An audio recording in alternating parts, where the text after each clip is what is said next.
मर्यादा यानी सीमा। मर्यादा का अर्थ होता है सीमा, यानी जिसको लांघा नहीं जा सकता उसको क्या कहते हैं? मर्यादा। मतलब बिना लांघे उसको क्या कहेंगे? मर्यादा। मतलब लांघे बिना, उसको मतलब लांघना, उसको अतिक्रमण नहीं कर सकते। हाँ, उसको जिसको लंघन नहीं किया जाता है उसको क्या कहेंगे? मर्यादा। मर्यादा, सीमा। जैसे कि कहेंगे यहाँ ऋषिकेश और हरिद्वार, तो बोलेंगे वृष्टि बारिश हुई थी, तो कहाँ तक बारिश हुई थी? ऋषिकेश अथवा हरिद्वार तक बारिश हुई थी।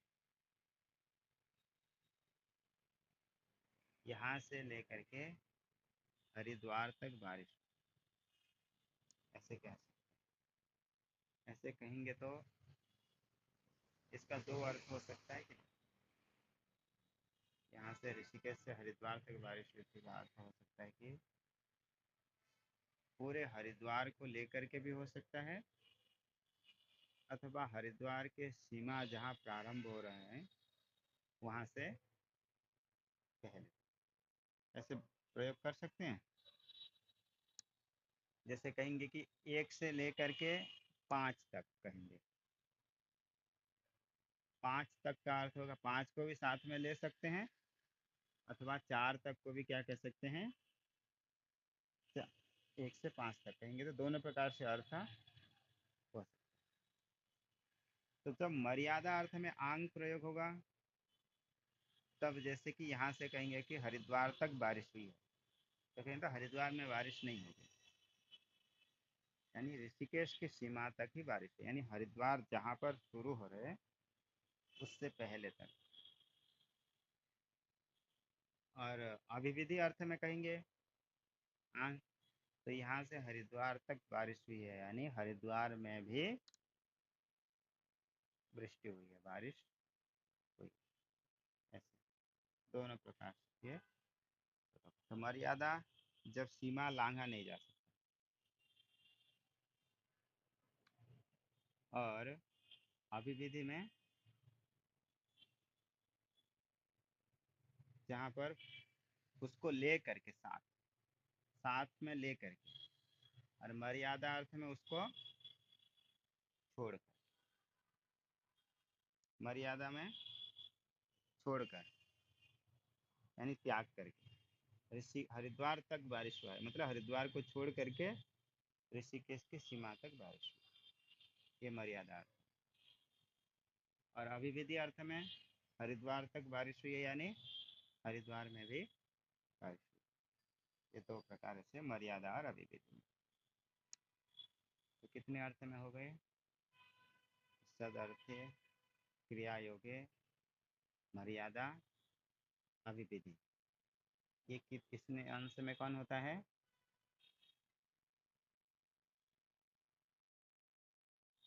आंग वाला। तो संधि कार्य हो जाए। ये चार अर्थ में यदि आ प्रयोग हुआ है तो संधि कार्य हो जाए। इससे अतिरिक्त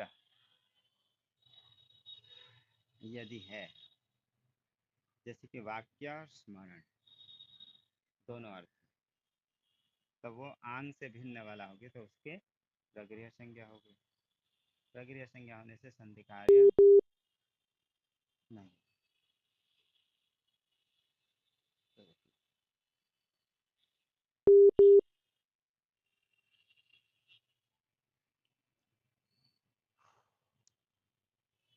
क्या उदाहरण दिया है वहाँ पे?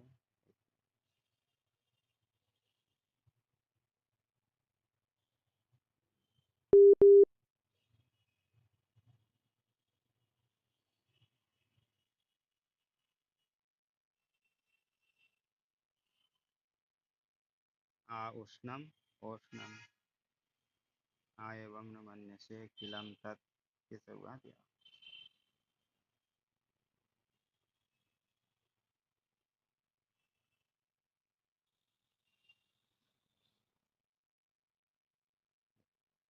वाक्य स्मरणयोः अंगित ऊपर दिया है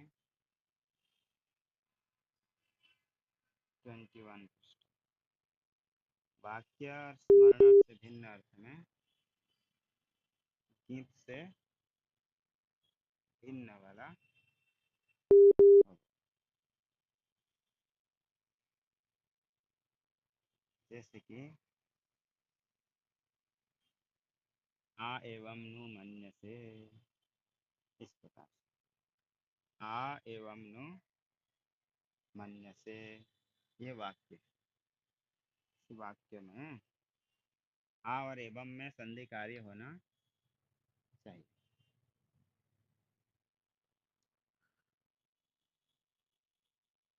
आ और एवं में क्या संधि कार्य होना चाहिए?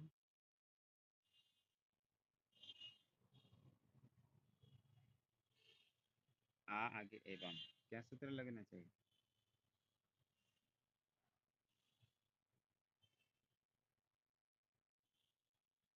जी, आद गुण और वृद्धि रेचि लगना चाहिए, परंतु संधि कार्य नहीं होगा क्योंकि आ की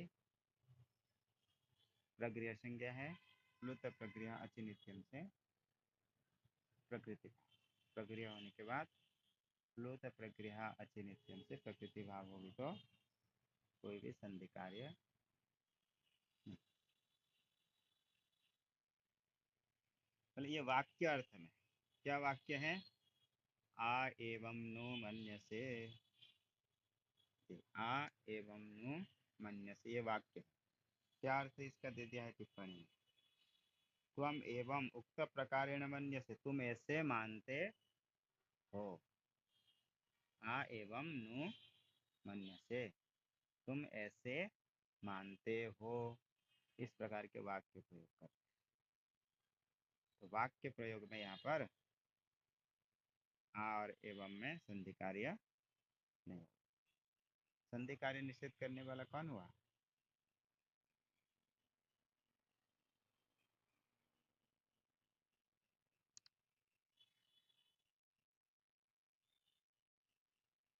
जी, आ एवं नु मन्यसे, यहाँ पे दो हैं।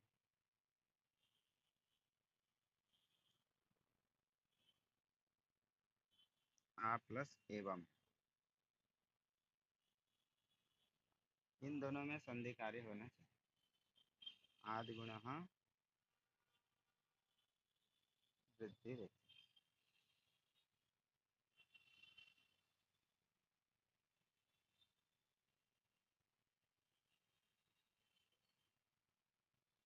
लेकिन प्राप्त है। आ की क्या संज्ञा हो जाएगी? प्रक्रिया संज्ञा। किस सूत्र से?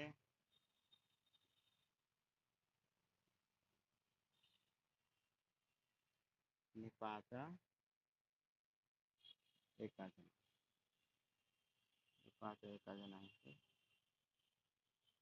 संधि कार्य प्रक्रिया संज्ञा, क्योंकि ये किस अर्थ में है? वाक्य अर्थ में। आ एवं नु मन्य से, इस प्रकार से। जी, चादिगण का, ये चादिगण का है। जी, क्योंकि वाक्य में यहाँ प्रयोग हो रहा है, क्योंकि वाक्य से भिन्न अर्थ में, वाक्य और स्मरण से भिन्न अर्थ में आंग वाला है, वाक्य और स्मरण में चादिगण। आ एवं निपात एकाजनांग से प्रक्रिया संज्ञा, प्लुत प्रक्रिया अचि नित्यम, प्लुतर प्रक्रिया की क्या संज्ञा हो जाएगी? प्लुतर प्रक्रिया की हो तो प्रकृति भाव संधि कार्य ऐसे रहेगा। आ एवं नो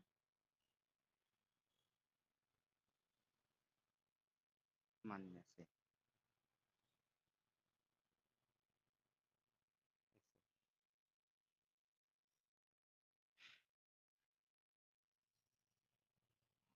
आगे वाक्य स्मरण अर्थ में क्या दिया है?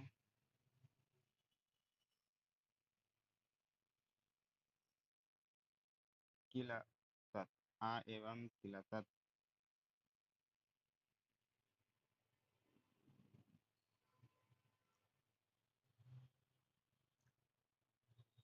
आ एवं किल तत्।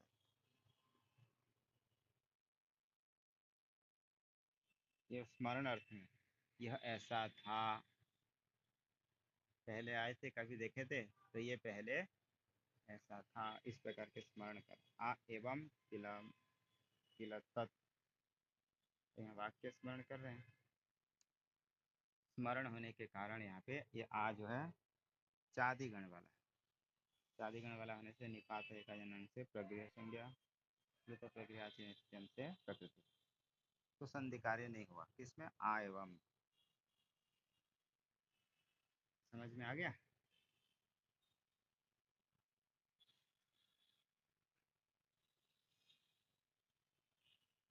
आगे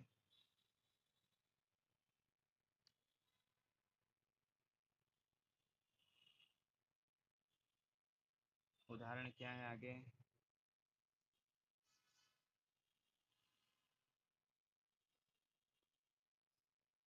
आउष्णम, अन्यत्र गीत, मतलब इन दोनों को छोड़ करके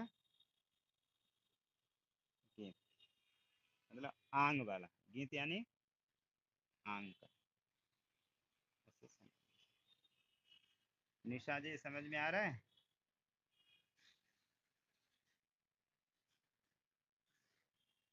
तो बोलना चाहिए ना। क्या समझ में नहीं आया। ऐसा थोड़ी होता है, दोबारा ये अवसर थोड़ी मिलता है।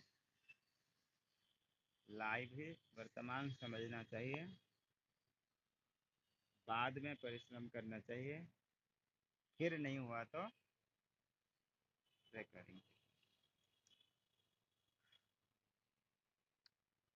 रिकॉर्डिंग बहुत से नहीं होता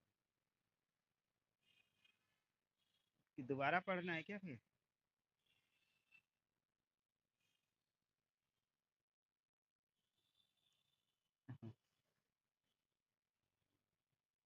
नहीं मतलब दोबारा फिर पढ़ना है क्या, लघु बोल रहा हूँ। हाँ, क्योंकि ऐसे करते हैं बहुत लोग, और एक बार पढ़ लेंगे ना तब हो जाएगा, ऐसे बोलते हैं। ऐसा नहीं। क्या समझ में नहीं आया, कहाँ से समझ में नहीं आया।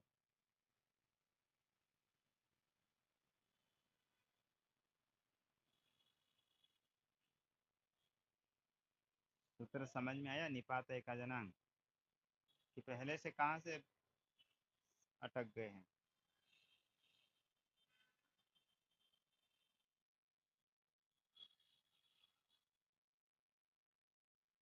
ओ,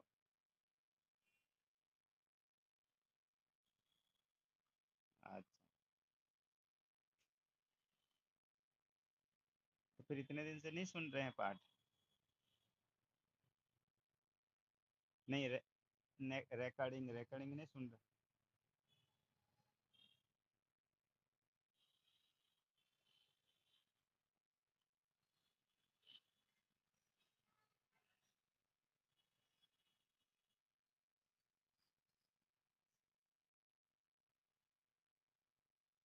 अच्छा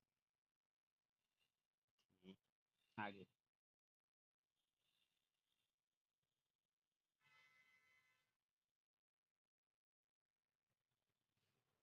हम्म, चेष्टा करिए, यहाँ कोई कठिन नहीं है। आज संधि में भी जो इको एनर्जी आदि में जो कार्य हुआ है उस कार्य का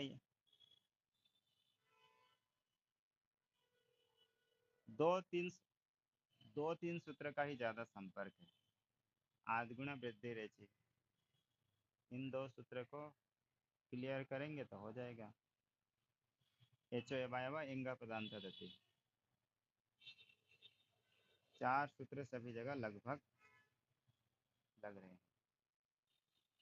बाकी इंगे पर रूपम, उपसर्गादृति धातु, ये सब खाली ये सिर्फ विशेष विशेष जगह पे लगते हैं। उमांग अष्ट, चार ये सूत्र ध्यान में रखना चाहिए। जैसे कि ये तो आद गुना वृद्धि रेचि, एच एवायावह इंग प्रदान दति, याद रखिए विशेष लग रहा है। तो इसको अधिकतर यही लगते हैं।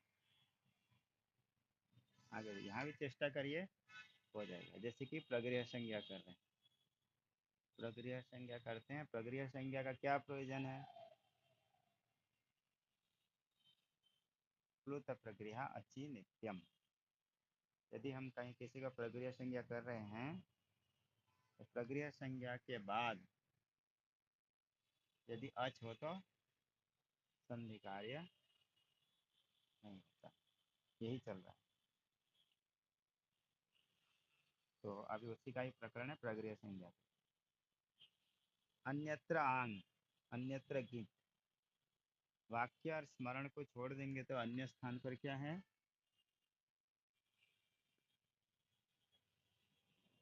गीत वाला है, जिसमें गकारित है आंग। आंग को समझना चाहिए।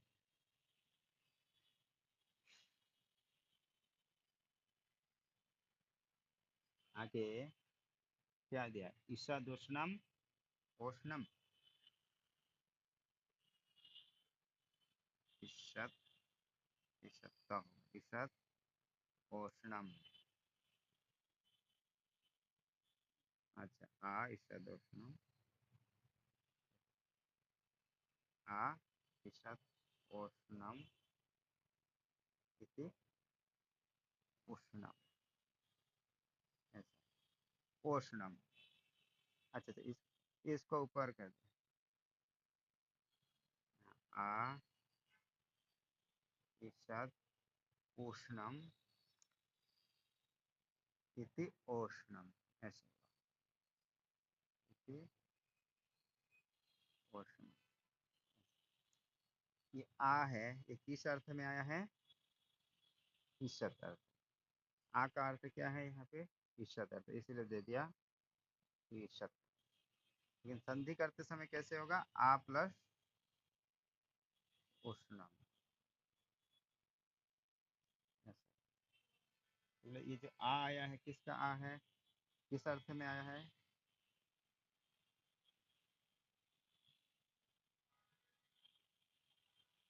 आंग का आ है, किस अर्थ में?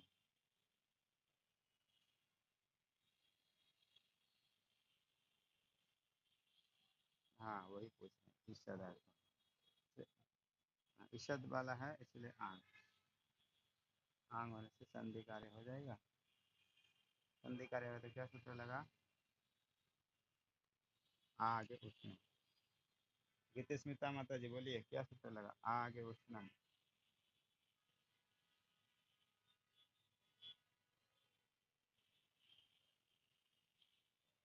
आगे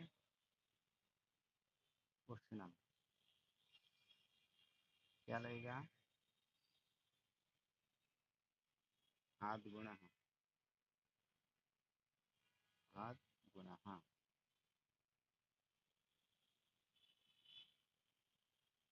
क्या हो जाएगा?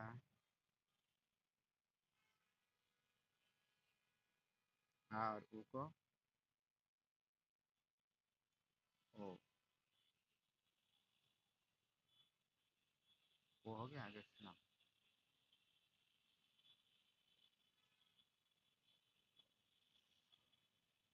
आगे क्या है?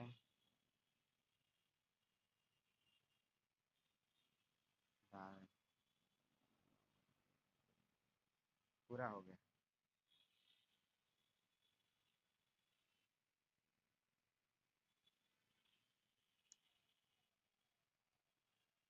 सूत्र आ रहे हैं। और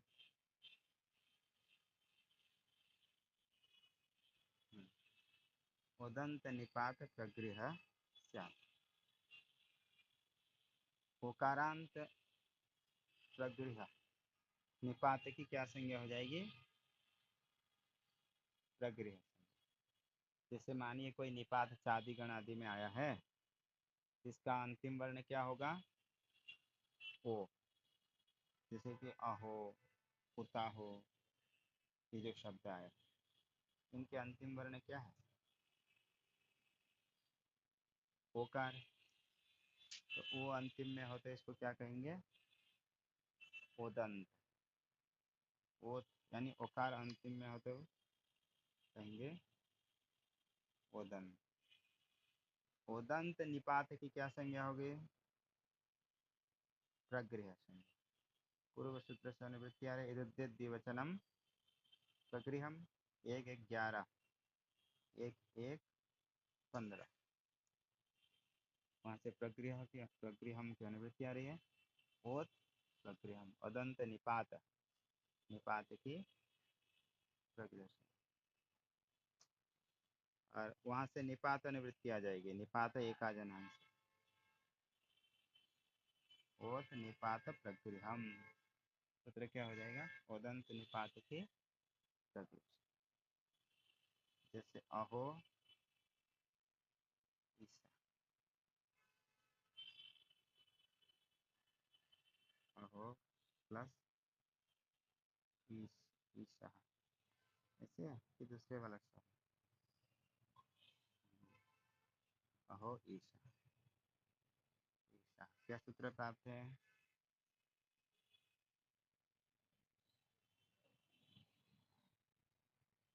अहो ईसा में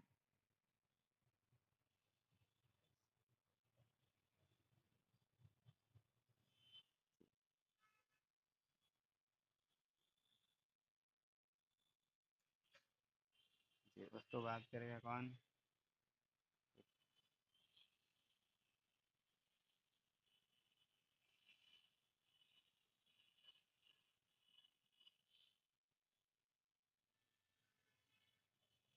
हाँ, कोई बात नहीं करेगा, इंग प्रंत इत्यादि कोई नहीं लगेगा।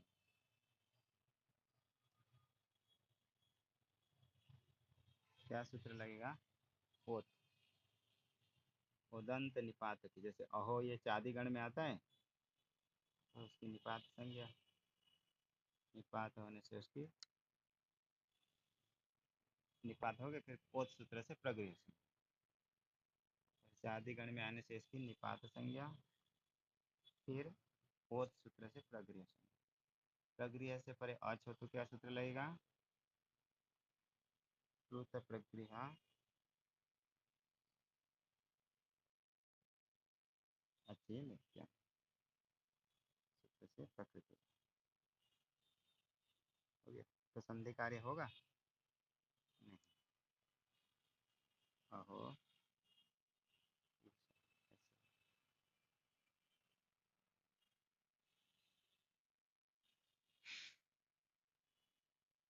आगे सूत्र क्या है? संबुद्धौ शाकल्यस्येतावनार्षे,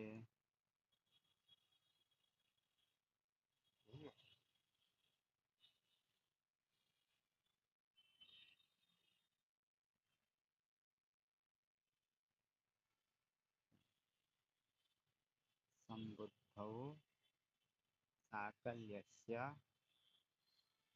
हितौ अनार्षे।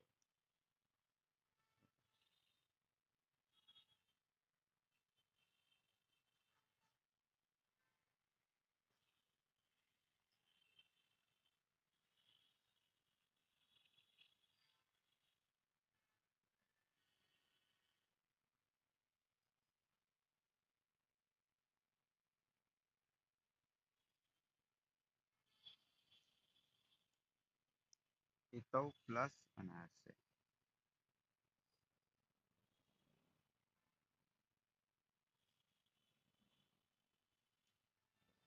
संबुद्धौ साकल्यस्य तावनार्षे।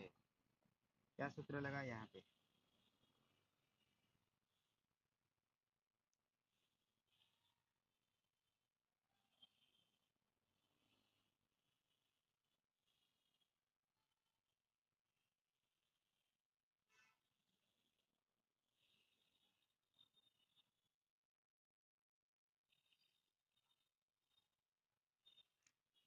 अब पूछे कहाँ, बोल कहाँ रहे हैं आप? साकल्यस्य हितौ, यहाँ क्या क्या सूत्र लगा?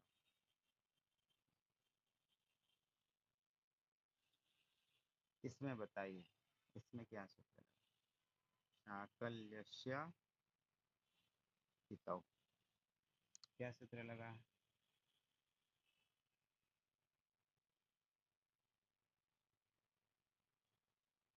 साकल्यस्य में साकल्यस्य में साकल्यस्य का इतव का ई, इधर है इधर है ई, क्या सूत्र लगेगा? आप, हाँ, तो क्या हो जाएगा? साकल्यस्य, साकल्यस्य हो गया, ये एक एक मात्रा। साकल्यस्य, हाँ ये देख लिया। साकल्यस्य, साकल्यस्य, आगे तव मिला देंगे, साकल्यस्य तव, आगे तव, आगे अनार से, क्या सूत्र लगेगा?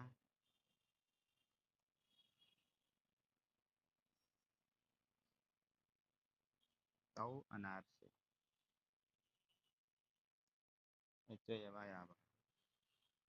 क्या होगा औ को?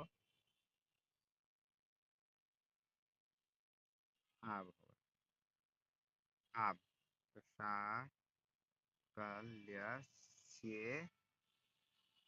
ताव नार से, ऐसा लिखा है सूत्र में, देखिए, संबुद्धो साकल्यस्य ताव नार से, ऐसे। अब देखिए, संबुद्धौ, ये कौन सा विभक्ति है? सप, सप्तमी का एक वचन। हरि शब्द का बन जाता है हरऊ, एक वचन। गुरु का बनता है सप्तमी एक वचन गुरऊ। संबुद्धि का बनेगा संबुद्धौ,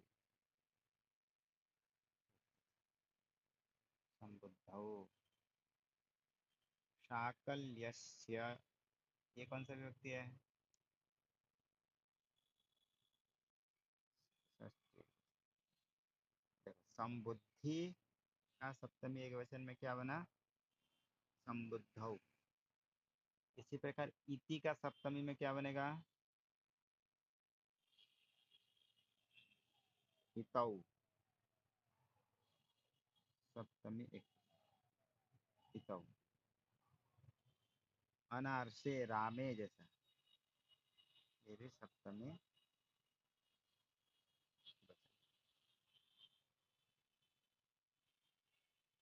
हो गया? तो क्या अर्थ होगा कि इतना विभक्ति हो गए? संबुद्धौ साकल्यस्य हितौ अनार से।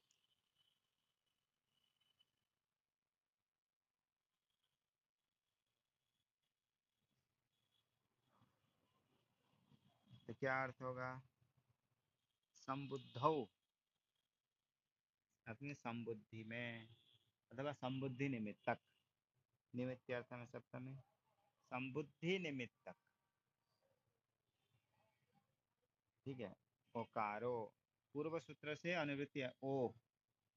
इसका नंबर कितना है? संबुद्धो साकल्य से तावनाश्य का कितना नंबर है? 16। जी। तो वहां से ओ की अनुवृत्ति आ रही है, ओत की, ओदंत से। तो संबुद्धि के ओकार को, मानो पहले ओकार नहीं था, लेकिन संबोधन में, संबोधन को मान करके जिसको ओकार होगा, जैसे एक शब्द है प्रभु, आप जब भगवान को डाकते हैं, प्रभु शब्द को संबोधन करते हैं, तो कैसे बोलते हैं? कभी बुलाए नहीं भगवान को? हे प्रभु, प्रभु का क्या बन जाता है? प्रभु। तो ये वो होता है किसको लेकर के? ये संबोधन को लेकर के होता है। संबोधन नहीं करेंगे तो प्रभु को प्रभु नहीं होगा। तो इसीलिए जो ओकार है, ये कंस किसका, किसको मान करके हुआ है ये? संबोधन को लेके हुआ है। तो इस ओकार का निमित्त कौन बना?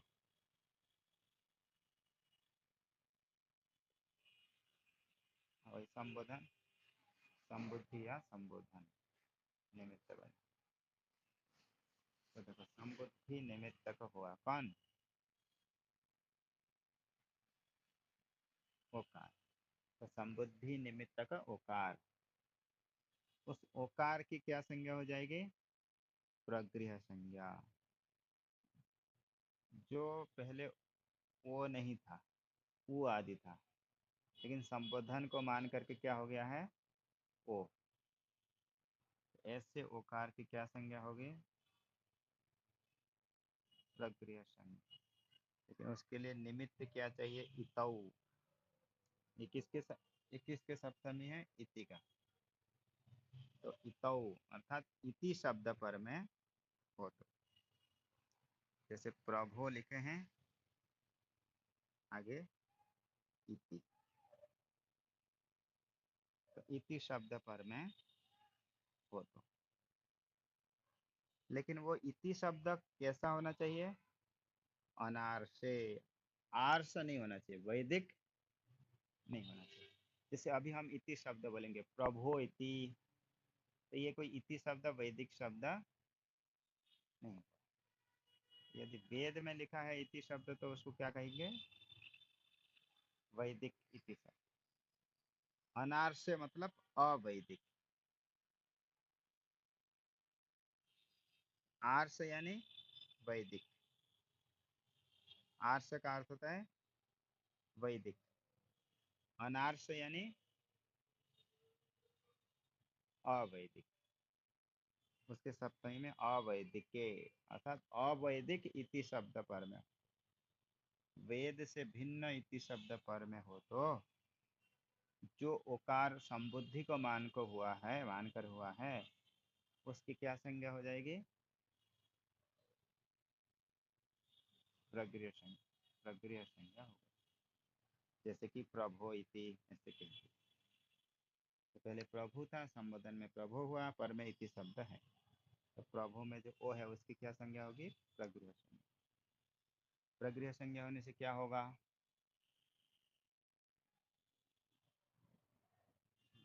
प्लुत प्रगृह अति नित्य, तो प्रकृति भाव।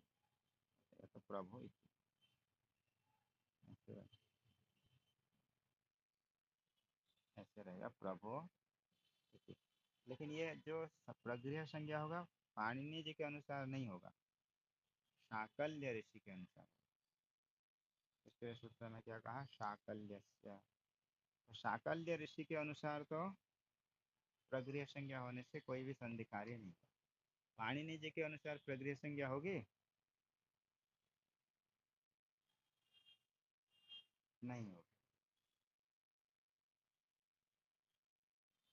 क्या प्रश्न क्या है? पाणिनि जी के अनुसार प्रभो इति, यहाँ पर प्रगृह संज्ञा होगी कि नहीं होगी? नहीं होगी तो क्या होगा?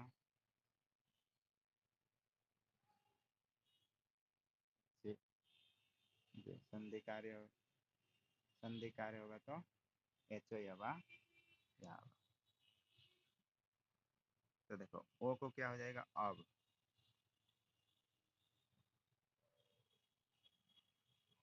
आगे मिला देंगे भ में अ को, प्र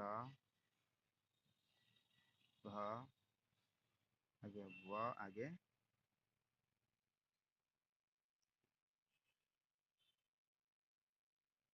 कहाँ बीच में व नहीं दिख रहे?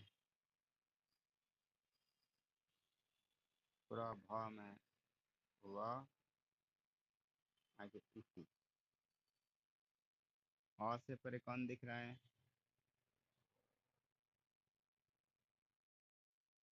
क्या सूत्र लगेगा यहाँ पे? हाँ, लोह पर साकल्य से लगेगा। क्या करता है लोह पर साकल्य से?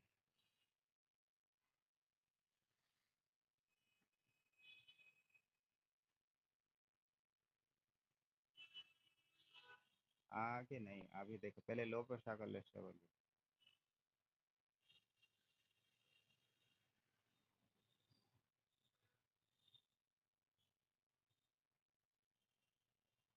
थोड़ा साहित्यिक बोलेंगे तब।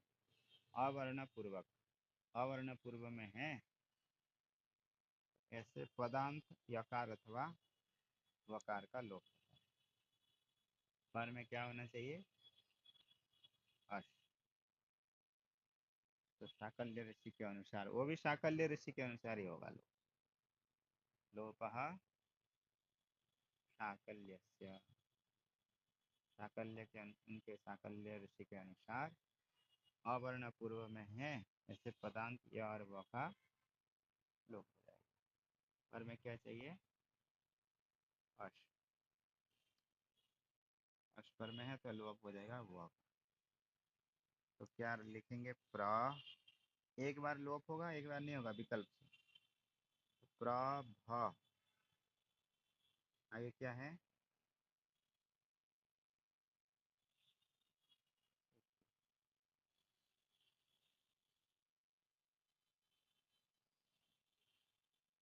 क्या सूत्र लगना चाहिए यहाँ पे?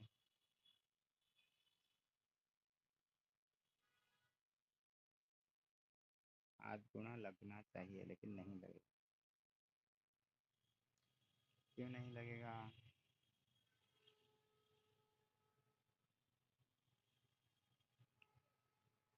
जब आध गुणा आएगा अवर्ण से परे यहाँ पे व दिखेगा, क्योंकि आध गुणा है सपादी 6 1 87 87।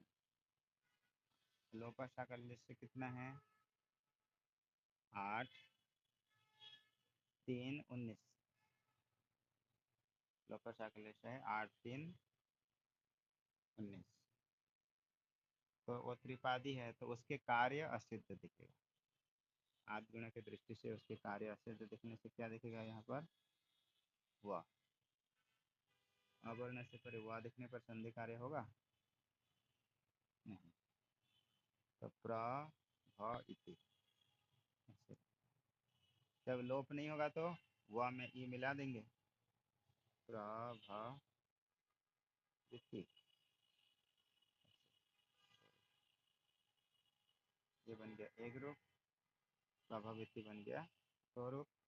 और एक बार प्रगृह संज्ञा होने से संधि कार्य नहीं होगा। प्रभु,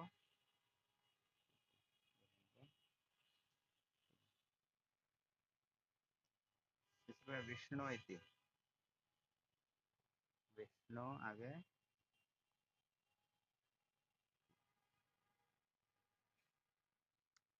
क्या क्या होगा? प्रक्रिया वही।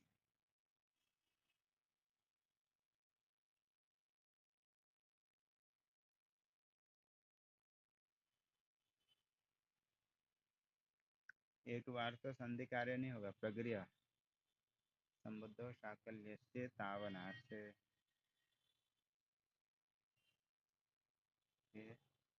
प्लुत प्रक्रिया नित्यम, एक रूप तो ऐसा ही रह जाएगा विष्णु इति।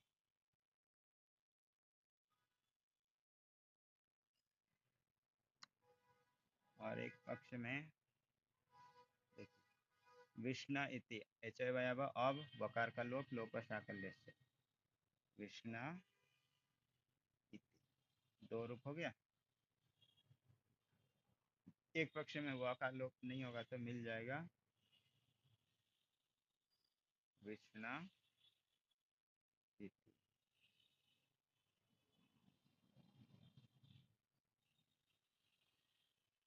इस प्रकार तीन प्रकरण समझ में आया स्वामी जी?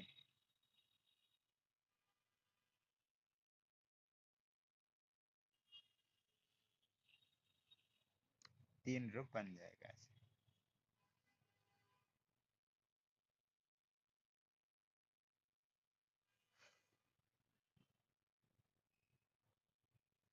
बोर्ड नहीं दिख रहा है?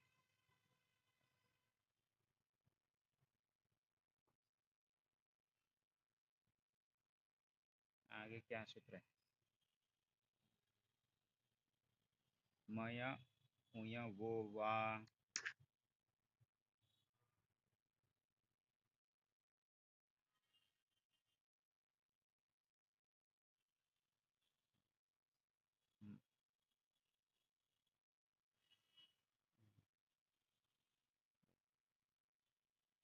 मय उयो वो वा।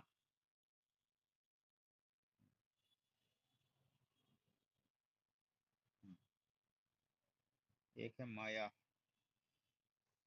मय हो जाएगा पंचमी। उयः, ये हो जाएगा, देख लीजिए, मयः पंचमी मयः, आगे उयः षष्ठी, वह प्रथमा, वा उयः, ये विसर्ग संधि के सूत्र लगे, उयः ये हो गया। आगे वाह, वह, वह उसका हो गया वो प्रथमा, आगे वाह विकल्प से अव्यय। और सूत्र से पूर्व एक सूत्र से अनुवृत्ति आ जाएगी अच्छी, गमो ह्रस्वाद अच्छी गमुण नित्यम, संधि में आएगा, हल संधि में, उससे अनुवृत्ति आ जाएगी अच्छी। तो क्या हो जाएगा, मय से परे ऊ को उय को व आदेश होगा, तब अच पर में हो, तो अच परे कहते।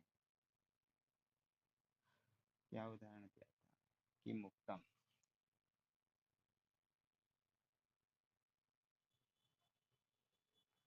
मयः, इधर लिख दिए थे पता। इसको आगे करेंगे, कोई नहीं, अगले दिन भी कर देंगे, परंतु अभी बोल देते हैं। देखिए किम, आगे उ, मय से, मय शब्द नहीं, मय प्रत्याहार से परे, मय वर्ण से, मय प्रत्याहार में आने वाले वर्ण से परे उ, उ को उय का बचेगा उ, तो उय को व आदेश हो जाएगा, जैसे उ है ये, मय में आता है म, मय से परे उ को क्या आदेश हो जाएगा, व। किंग, आगे व, आगे उत्तम, अच पर में हो, तो उत्तम का उ अच पर में है, तो हो जाएगा व, किम उत्तम, क्या हो जाएगा, किम व, आगे